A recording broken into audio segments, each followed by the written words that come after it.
Back to my channel. আমি ঝুমা। তো তোমরা সবাই কেমন আছো? আমি তো বেশ ভালোই আছি। একটু মন খারাপ।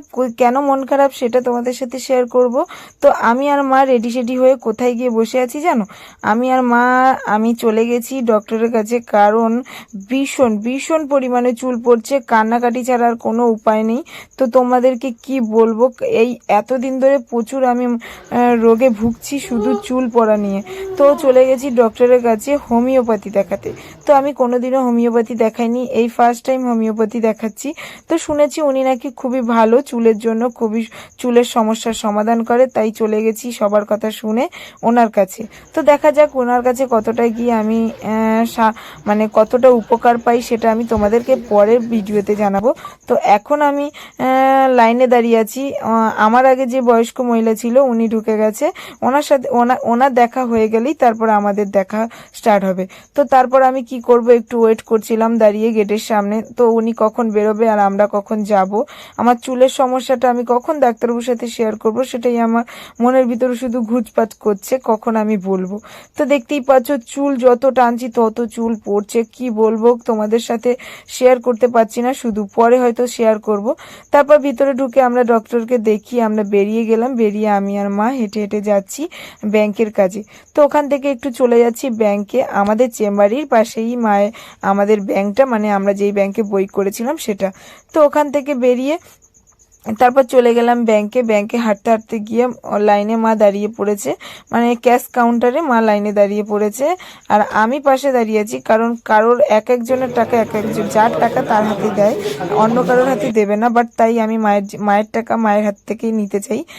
আমি মায়ের টাকা নেব না, তার জন্য আমি ক্যাশ কাউন্টারের কাছে দাঁড়াইনি। তারপর ক্যাশ কাউন্টার থেকে আমাদের ব্যাংক থেকে টাকা তোলা হয়ে যাওয়ার পর আমরা হেঁটে হেঁটে চলে যাচ্ছি। তো তোমরা হয়তো বলবে, দিদিভাই কোথায় কোথায় কিসের টাকা তুলেছো? এই দেখো, আমরা যতটুকু সামর্থ্য, আমাদের অ্যাকাউন্টে যতটুকু জমেছে ততটুকু আমরা তুলেছি। দিদির দয়ায় আর কি, বলতে গেলে দিদি আমাদেরকে উপকার করেছে, সেইটুকানি আমরা তুলেছি। যাই হোক, ওই দেখো আমাদের চেম্বার। আর আমি চেম্বারে যাইনি, কারণ আজকে সোমবার ছুটির দিন, তাই আমি চেম্বারে যাইনি। তো চেম্বার আজকে বন্ধ আছে, মানে বন্ধ মানে আমাদের যারা যারা স্টাফ আছে সবার ছুটি আছে। ডাক্তারবাবু 1 ঘন্টার জন্য বসেছিল, সেখানে আমি একটু গিয়ে হুমি করে এলাম। দেখলাম উনি পেশেন্ট দেখছে, ভালোই পেশেন্ট আছে। তো আমরা ছিলাম না, বাট কী হয়েছে উনি দেখছিল, ওনার ছুটিতে আছে বলে আমাদেরকে ডাকেনি। তারপর সব কাজ সেরে ভেতরে একটু গল্প সল্প করে আমি আর মা বেরিয়ে পড়বো। তো একটাও পেশেন্ট নেই, সব পেশেন্ট দেখা হয়ে গেছে। দেখতেই পাচ্ছ মা বসে আছে, আর আমি একটু চুল টুল এলোমেলো ছিল, আমি একটু ঠিক করে নিলাম, বড় আয়নায় দেখেও নিলাম নতুন জামাটা পরে আমাকে কেমন লাগছে। তারপর গাইস ওখান থেকে বেরিয়ে আমি আর মা চলে যাচ্ছি একটু বাজারে। এই জাস্ট আমরা বেরিয়ে গেলাম। জানো তো আজকে আমার সোমবার ডিউটি নেই, তোমাদের সাথে একটু আগেই বলেছি। যাই হোক, আমরা দুজন এবার একটু বাজারের দিকে যাচ্ছি, কিছু জিনিস লাগবে। দুজনেরই ডাক্তার দেখানো হয়ে গেছে অলরেডি। মার কিছু জিনিস লাগবে, সেগুলো আর কি কেনাকাটি করব, তারপর বাড়ি যাব। তো তোমাদের সাথে ডেলি ব্লগ দিতে পারি না, তাই খুব খারাপ লাগে। আজকে একটু দুজন বেরিয়েছি আমি আর মা, ভাবলাম তোমাদের সাথে একটু ডেলি ব্লগ শেয়ার করি। অনেক দিন পর ব্লগ করছি রাস্তাঘাটে। যাই হোক, তো চলো যেতে যেতে তোমাদের সাথে শেয়ার করি আর দেখাই। গিয়েই প্রথমে মায়ের জন্য একজোড়া জুতো কিনলাম। কেন জানো? মা দিদি বাড়ি চলে যাবে চোখ অপারেশনের জন্য। মাকে তো কিছুক্ষণ আগে ডাক্তার দেখিয়েছি, মানে আমি যেই ডাক্তারের কাছে থাকি সেই ডাক্তারকে দেখিয়েছিলাম। মা প্রেশার টেশার একটু বেড়ে গেছিলো, তাই মাকে নিয়ে একটু ভালো করে ডাক্তার দেখিয়ে মা চলে যাবে দিদি বাড়িতে চোখ অপারেশনের জন্য। তারপর ঘরে কিছু জিনিস লাগবে, থালা বাসন এটা ওটা লাগবে, মা বলে চল কিনে আনি। তো গিয়েছিলাম কিনতে, বাট আমার পছন্দ হয়নি। সাথে দেখলাম কি সুন্দর পিতলের সব ঠাকুরগুলো, মাও দেখছিল আমিও দেখছিলাম। দেখে টেকে বেরিয়ে গেলাম ওখান থেকে, আর কিছু না নিয়ে মাকে জুতোটাই কিনে দিয়েছি। জুতোটা কিনে আরও কী কী কিনলাম যেন, চলো সবই তো তোমাদের সাথে দেখাবো। ফাইনালি বাড়ির পথে, মানে বাড়ির দিকে ফিরছি। মা আগে যাচ্ছে, মায়ের হাতে অনেকগুলো পলিথিন। আমরা বাড়ি থেকে বেরোনোর সময় কোনো ব্যাগ নিয়ে বেরোইনি, বুঝতে পারিনি যে কেনাকাটি করব, জাস্ট ডাক্তার দেখিয়ে বাড়ি ফিরবো এটা ভেবেছিলাম।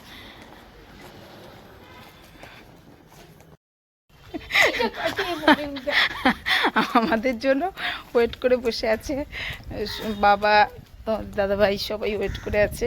তো ও কাজে গিয়েছিল, কাজ থেকে এই জাস্ট কিছুক্ষণ আগে ফিরেছে, বারবার ফোন করছে কখন আসবে। তো ও জানে যে ডাক্তার দেখিয়ে বেশিক্ষণ লাগবে না আসতে। তো এই তোমাদের সাথে ভিডিও কলে কথা বলতে বলতে ফোন ঢুকছে অলরেডি। তো চলো বাড়ি গিয়ে কথা বলি। বাড়িতে তো তোমাদের দাদাভাই আর বাবা আছে, সেটা তো তোমরা জানো। ওদের জন্য আঙুর আর কমলা লেবু নিয়ে এসেছি। আর একটা কাণ্ড কি দেখো, বাজার থেকে কি এনেছি সেটা আগেই বের করে দেখছে আমি কি এনেছি। আরে ও সবসময় এটাই চিন্তা ভাবনা, তুমি বাজারে গেলে তোমার জন্য আনো, আমার জন্য কেন আনো না? তোমার সবসময় দুটো দুটো করে জিনিস আনো, আমার কেন আনো না? এটা কার ওটা কার, এই কৈফিয়ত দিতে দিতে আমার সব শেষ হয়ে যায়। যাই হোক, এখনো আমাকে জিজ্ঞাসা করছে 2 জোড়া জুতো কেন এনেছো, মায়ের জন্য 1 জোড়া, আমার জন্য 1 জোড়া, দুজনের একই কালার কেন এনেছো? শোনো তোমাদেরকে আমি বলি ও কি বলে।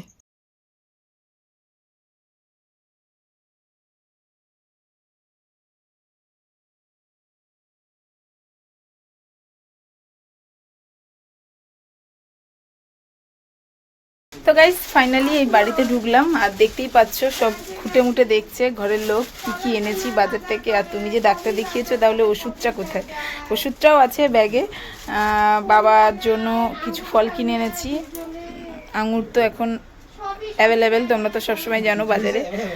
যাই হোক, না খেয়ে আমার জন্য ওয়েট করে আছে, কখন থেকে বলছি খেয়ে নাও, এখনো খায়নি। তো মা চেঞ্জ করে সবাইকে ভাত দেবে। তো গাইস এই অবধি তোমাদের সাথে আমার মায়ের সাথে বাজারে যাওয়ার ব্লগটা তোমাদের সাথে শেয়ার করেছি, কি কি কেনাকাটি করেছি সবই দেখিয়েছি। আর তোমাদেরকে আমি দেখানোর আগে সে নিজে দেখতে দেখতে তোমাদের সাথে শেয়ার করেছে। যাই হোক, কেমন লেগেছে সবাই জানাবে। আর আমার চ্যানেলে সবাই একটু বেশি বেশি করে লাইক, কমেন্ট, শেয়ার আর সাবস্ক্রাইব করে দেবে। Bye, tata.